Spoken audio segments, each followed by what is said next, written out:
Thank you for your continued use of the Panasonic CardioHealth station. This presentation will give you a high-level overview of the features that have been added to the latest software, version 1.5. 14 different issues or features will be discussed. This presentation will also be accompanied by a video tutorial outlining the changes in user workflow. We are also assuming familiarity with the current software workflow, so we will not go into too much detail about how to arrive at certain screens. We will simply talk about how those screens have changed, what buttons have been added, and what functionality has been added. The first feature that we'll discuss are features related to the control panel. So we've enabled a feature which allows the user to bypass traditional risk factor measurements. This would be things such as lipids, blood pressure, the questionnaires for smoking, diabetes, family history, and so forth. We've also added a feature which allows any research center or clinician who's doing large population studies to create their own CIMT reference tables. This would be in addition to the ERIC, MESA, and CAPS tables that are included with the CardioHealth station. A lot of physicians have asked for the ability to be able to export PDF patient reports in bulk, so we address this as well. And lastly, regarding the control panel, we now have the option and feature to automatically save and backup stored CardioHealth tests into a secure network location. So going over that very first feature, we can now disable the traditional risk factor calculators from a setting under the control panel.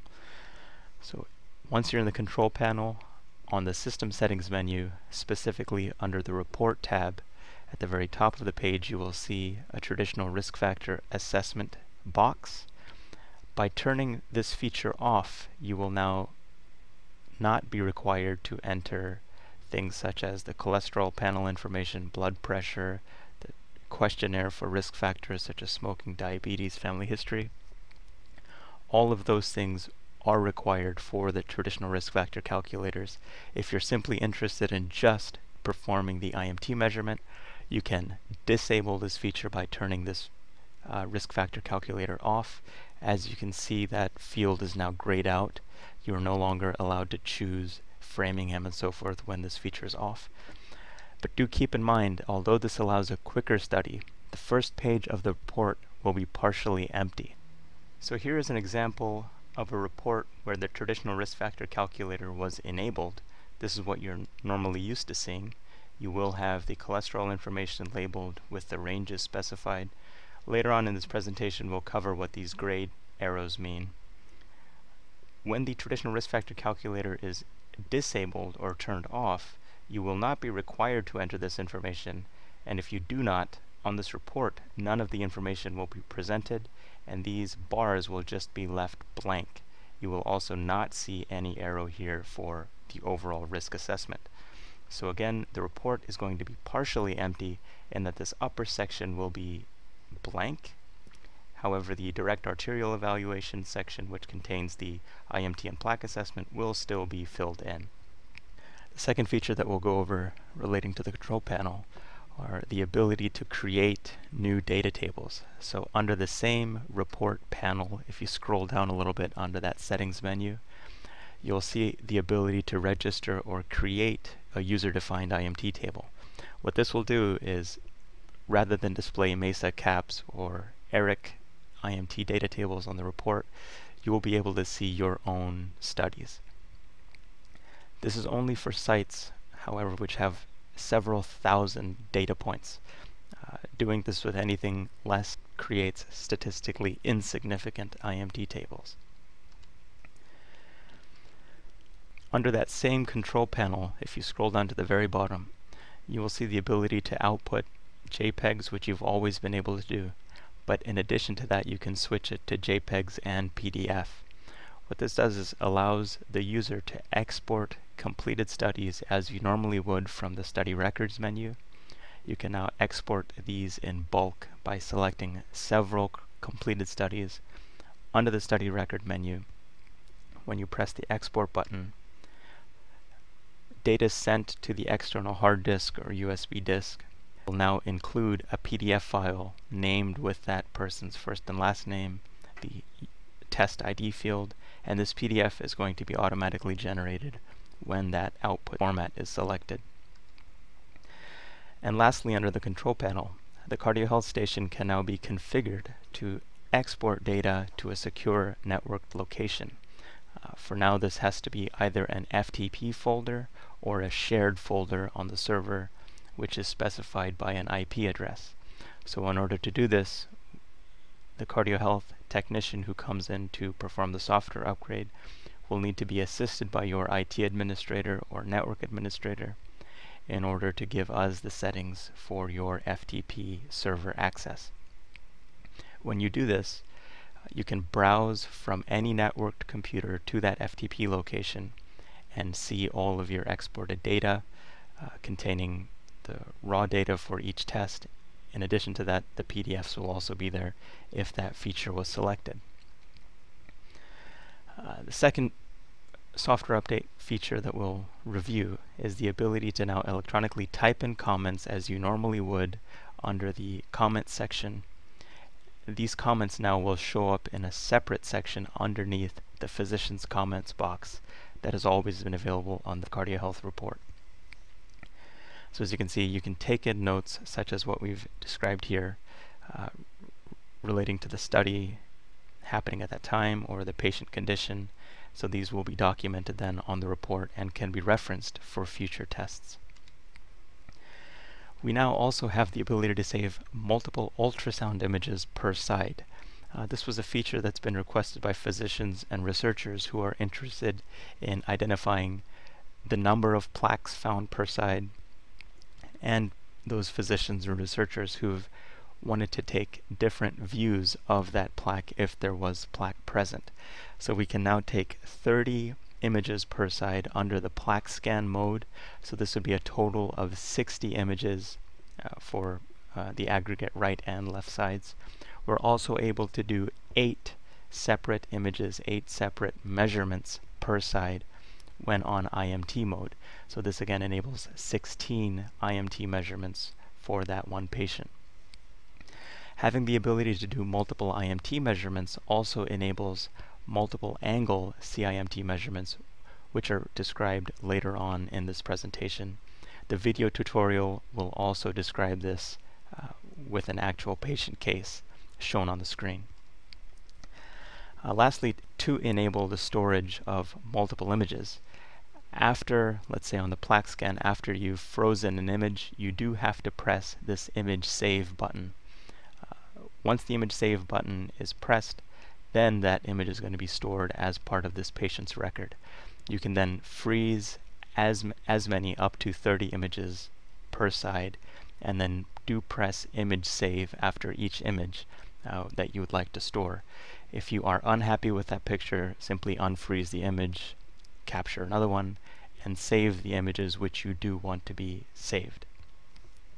Similarly with the IMT pages, once the machine has automatically frozen, the user will have to press image save if they want to store multiple IMT measurements. We have also increased the length of the Cine video loop which is stored.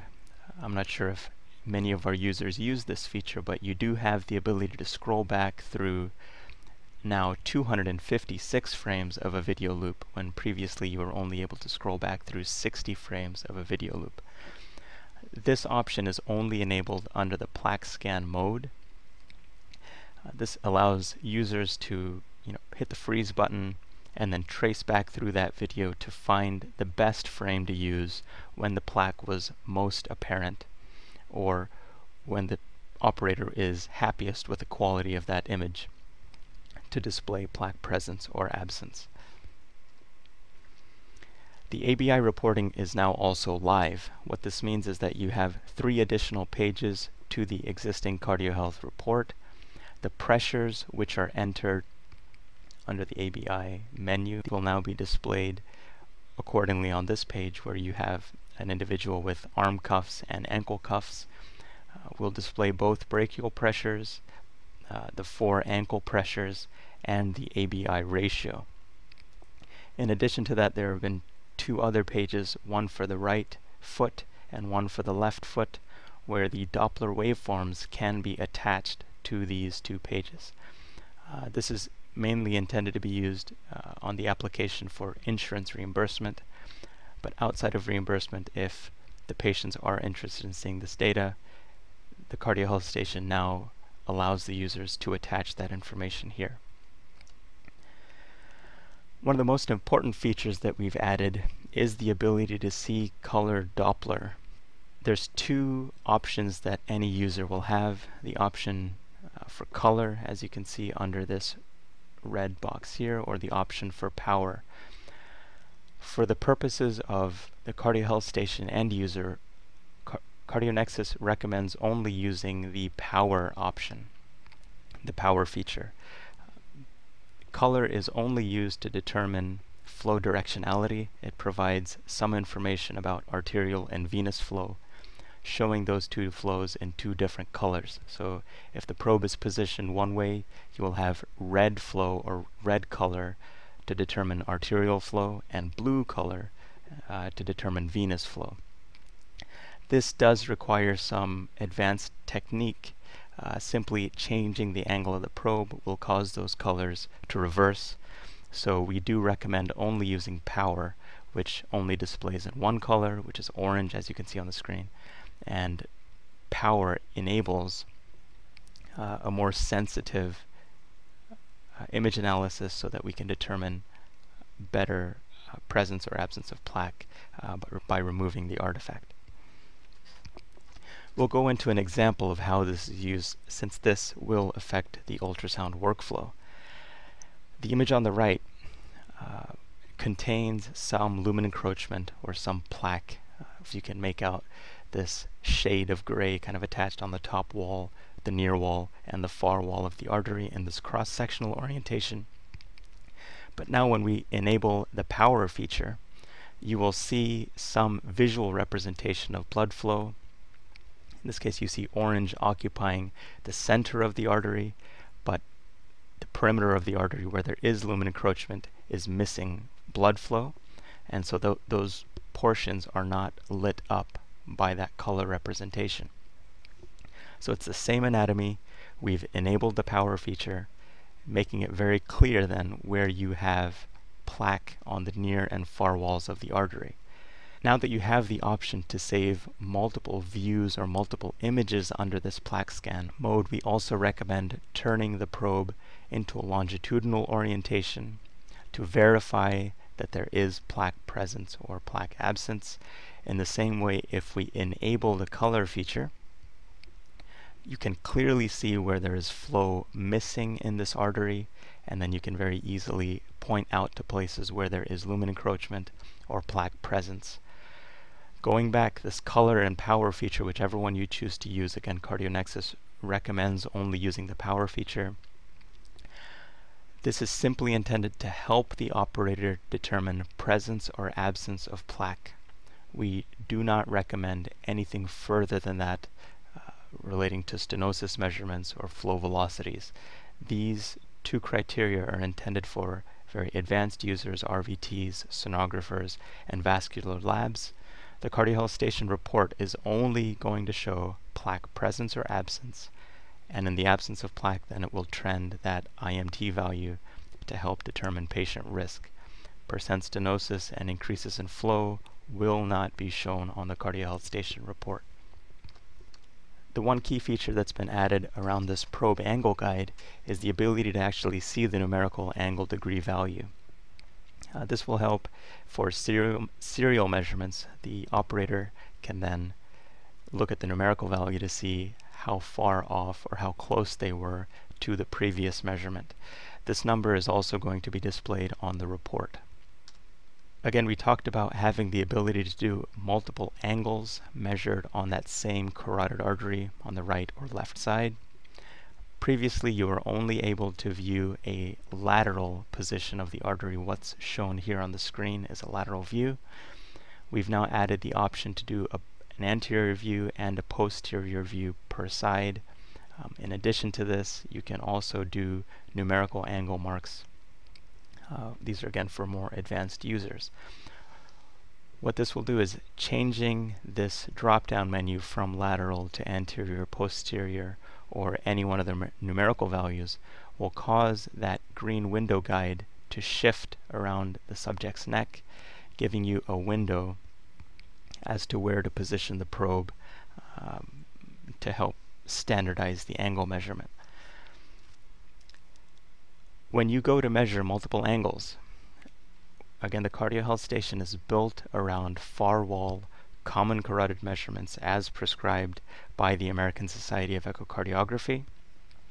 The CardioHealth station, though, will only choose the thickest IMT image or the thickest IMT measurement and use that to trend against the data on the report. So you may choose to measure 8 angles around the left side carotid and 8 angles around the right side carotid. The CardioHealth station will choose the thickest IMT measurement for that person and use that value to trend against Eric Mesa Cap's data on the report to give the operator and the physician IMT percentile for that individual. So again, although you can measure multiple angles, all of that data is going to be stored for each patient, but on the report, the percentile information is going to be driven by the largest measurement of IMT, again, far wall common carotid, for this individual. Now that we've captured multiple images of IMT and potentially multiple images of plaque for this individual, all of those images can be reviewed individually. They can be discarded if you're unhappy with them. Coming back to the main study menu, as you can see here, you now have an image review button on the bottom right. By clicking the image review button, you're brought to a screen which enables you to review the images 4 up, as shown here, where you have 4 images presented at once, by double tapping on an image or by pressing the 1 up button. This will simply blow up the picture to occupy the entire screen, and you can review the images this way. Simply swiping the images across the screen with a hand gesture when you have a 1 up orientation enables you to swipe and review images one by one. Again, they would occupy the entire screen. A key point that I would like to make here is that plaque markup can only be performed real time. So let's say you were to blow up this cross-sectional view on the top right. All of those buttons are going to be inactive. So plaque markup must be performed real time so that you can easily draw on where you see plaque by that shading method as covered in the previous tutorial videos.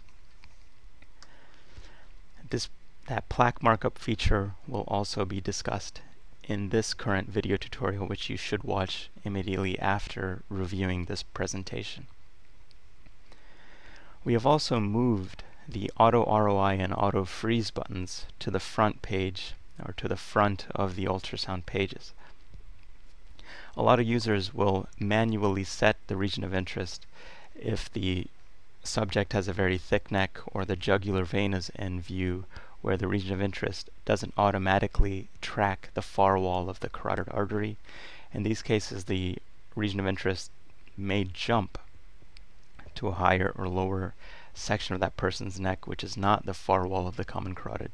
So when you do disable the auto ROI by touching the screen where you want the system to make the measurements, this auto ROI tile will no longer be lit blue.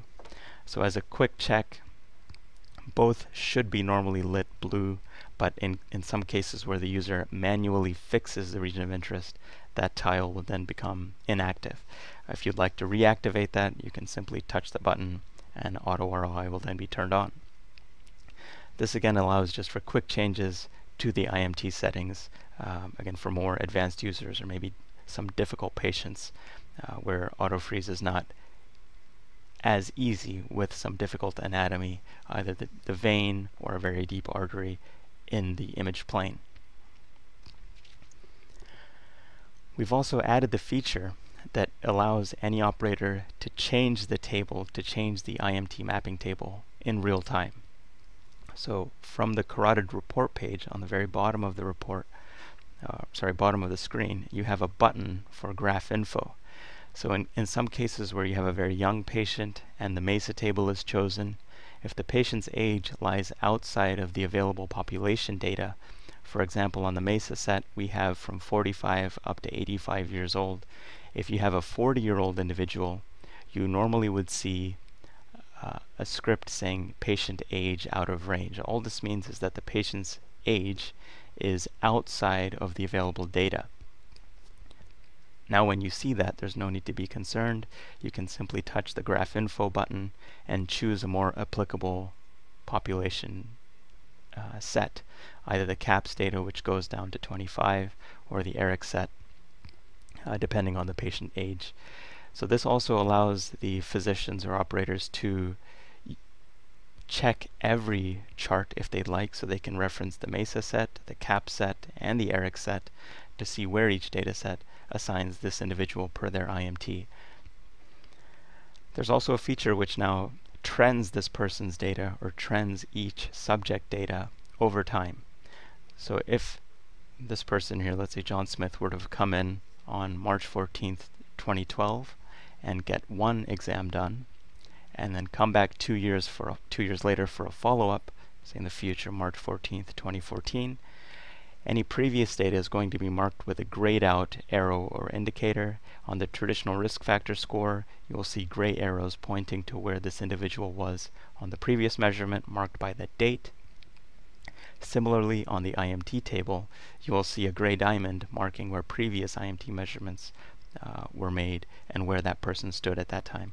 You will then see all of the current data marked with a black arrow or a black diamond on the IMT table. This allows the physician to quickly trend how this person's information is changing over time. We also have the ability now to review data from a workstation software which can be installed on networked computers or on a computer which is just used to review exported data from the CardioHealth station. This workstation software can be, you can ask your sales representative about this, and we will get information to interested sites regarding this software. Again, most offices may not use this, but it is a tool to review data away from the CardioHealth station from a networked computer, or if you choose to export all of your data onto a USB memory stick or a USB hard drive, you can then carry that hard drive to a computer running this workstation software and then review the data in bulk at that time.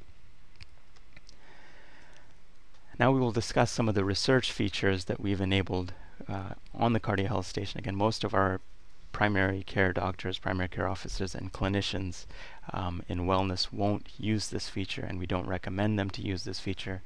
But this is enabled, and you will see these options available to report what we'll discuss here. So both distance measurements and area measurements can be made on a cross-sectional orientation of the artery to give you some information relating to stenosis, or how much of the artery is being obstructed by lumen encroachment or plaque. This is again strictly a B-mode image analysis. It's based on only the image, so it is really hard to reproduce and validate outside of a research setting. So although we've enabled color to simply help determine presence or absence of plaque, this stenosis feature should really not be performed when flow velocities are missing. In this case, you do not have flow velocities presented, so getting a meaningful stenosis number is very difficult to make. So this is really intended at more of our research market, researchers who are interested in tracking area changes over time. Again, for some of our research individuals, we do have the option now to save all of the raw data, both that Cine video loop, now containing 256 frames of video data. We've also enabled the option to save all of the quadrature data for image post-processing.